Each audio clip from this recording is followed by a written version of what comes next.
اس حصے کو خاص طور پر سمجھانے کے لیے جو مواقع، جو امکانات ہمارے پانچویں امام اور پھر چھٹے امام کو حاصل ہوئے، ویسا موقع شاید کسی اور امام کو حاصل نہیں ہوا۔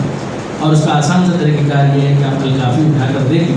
تو وہاں پر آپ کو لکھا ہوا نظر آئے گا قال الباقر قال الصادق، قال الباقر قال الصادق۔ پانچویں امام نے کہا، چھٹے امام نے کہا، پانچویں امام نے کہا، چھٹے امام نے کہا۔ ان سب کا سلسلہ متصل ہو جاتا ہے پیغمبر اکرم، یعنی اس میں کوئی شک اور شبہ نہیں،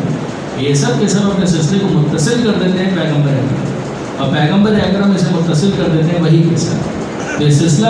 بالآخر پروردگار عالم تک پہنچ جاتا ہے، یعنی کسی بھی امام سے اگر کوئی چیز ہم تک پہنچ جائے اور یہ ثابت ہو جائے کہ امام نے کہا ہے تو وہ معاملہ صرف امام تک نہیں رہتا، وہ امام سے پیچھے کی طرف متصل ہو جاتا ہے پیغمبر تک، اور پیغمبر سے وہ وحی کے ذریعے سے متصل ہو جاتا ہے پروردگار عالم تک۔ چھٹے امام سے اس فقہ کو منسوخ کرنے کی ایک وجہ ہے کہ جو کہ ظاہری طور پر اگر آپ دیکھیں تو چھٹے امام کو یہ موقع بہت زیادہ ملا، بنو امیہ اور بنو عباس کی رفت کی وجہ سے وہ آپس میں اپنے سیاسی معاملات کو الجھے ہوئے تھے، اور چھٹے امام کا زمانہ اس حوالے سے نسبتاً سازگار تھا، اور امام سے روایات بھی ہم تک بہت زیادہ پہنچی، لہٰذا اس فقہ کو فقہ جعفری کہا گیا۔ ورنہ ہمارا دین بھی دین محمدی ہے اور فقہ بھی فقہ محمدی ہے، دین بھی دین خدا ہے اور فقہ بھی فقہ خدا ہے۔ پروردگار عالم کی طرف سے نازل کردہ اصول دین ہے، پروردگار عالم ہی کی طرف سے نازل کردہ فروع دین ہے۔ درود بھیجیں۔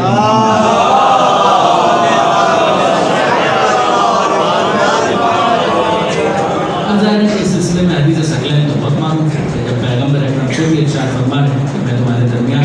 دو گرا قدر چیزیں چھوڑ کر جا رہا ہوں، تو ایک طرح سے سورسز کا تعارف ہے، ایک اللہ کی کتاب اور دوسرے میری اطرت، میرے کہتا ہے ما ان تمسکتم بہما لن تضلوا بعدی ابدا، جب تک تم ان دونوں سے متمسک رہو گے، وابستہ رہو گے،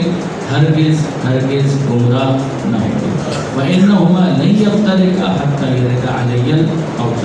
اور یہ دونوں جدا نہیں ہوں گے یہاں تک کہ حوض کوثر پر میرے پاس پہنچ جائے۔ تو اس کے ذریعے سے پیغمبر اکرم نے تعارف کروا دیا کہ بھائی میرے بعد جو دین کے ترجمان ہیں وہ یہ قرآن ہے اور میرے اہل بیت ہیں۔ تو اس کے بعد ظاہر ہے کہ ہمارے لیے ضروری ہو گیا کہ پیغمبر اکرم کا جو بھی فرمان ہم کو لینا ہے تو ہم اس چین سے حاصل کریں، ان کے ذریعے سے حاصل کریں، جس کی وجہ سے اس فقہ کو فقہ جعفری کہا گیا۔ اب اس کے بعد ظاہر ہے کہ معصومین کے اسلوب روز تو ہوگی، تو معصومین نے جس طرح سے اپنے شاگردوں کو سکھایا اس کی مثال میں دو حدیثوں کے ذریعے سے آپ کی خدمت میں عرض کرنا چاہوں گا۔ ایک حدیث جس میں امام جعفر صادق علیہ السلام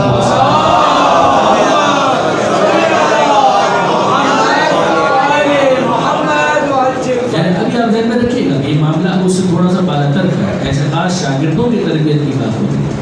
کہ جن کو امام اہل سمجھتے ہیں کہ وہ کنکلوڈ کر سکتے ہیں، انفر کر سکتے ہیں۔ تو امام کیا ارشاد فرماتے ہیں؟ امام کہتے ہیں انما علینا ان نلقی الیکم الاصول، کہ یہ ہمارے ذمے پر ہے کہ ہم تمہیں اصول بتلائیں،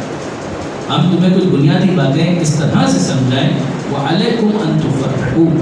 اور تمہاری ذمہ داری یہ ہے کہ تم ان سے پھر فروعات نکالتے چلے جاؤ، ان سے تم برانچز کو نکالتے چلے جاؤ، یعنی روٹس اگر تمہارے ہاتھ میں آ گئے تو پھر جو آف شوٹس ہیں ان کو نکالنا تمہارے لیے آسان ہو جائے گا۔ ہم تمہیں بنیادی باتیں بتا دیں گے، پھر اس کے بعد اگلے مرحلے کے اندر تمہارے لیے آسان ہو جائے گا کہ تم ان برانچز کو پھیلاتے چلے جاؤ۔ پھر ہر برانچ کو الگ الگ بیان کرنا یہ ہمارے لیے ضروری بھی ہے۔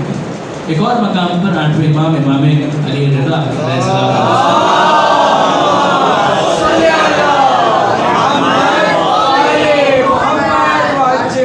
وہ ارشاد فرماتے ہیں علینا القاء الاصول الیکم،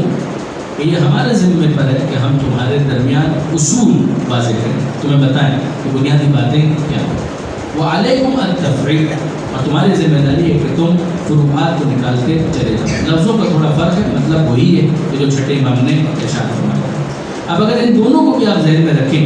تو مرزا قمی کی جو ڈیفینیشن میں نے آپ کے سامنے گزارش کی تھی اب وہ مکمل ہوتی ہے، یعنی وہاں پر جو بھی تھوڑے دن پہلے اجتہاد کی ڈیفینیشن میں نے آپ کے سامنے بیان کی تھی اس کے اندر اس کو بھی ذرا جوڑیے گا۔ الاجتہاد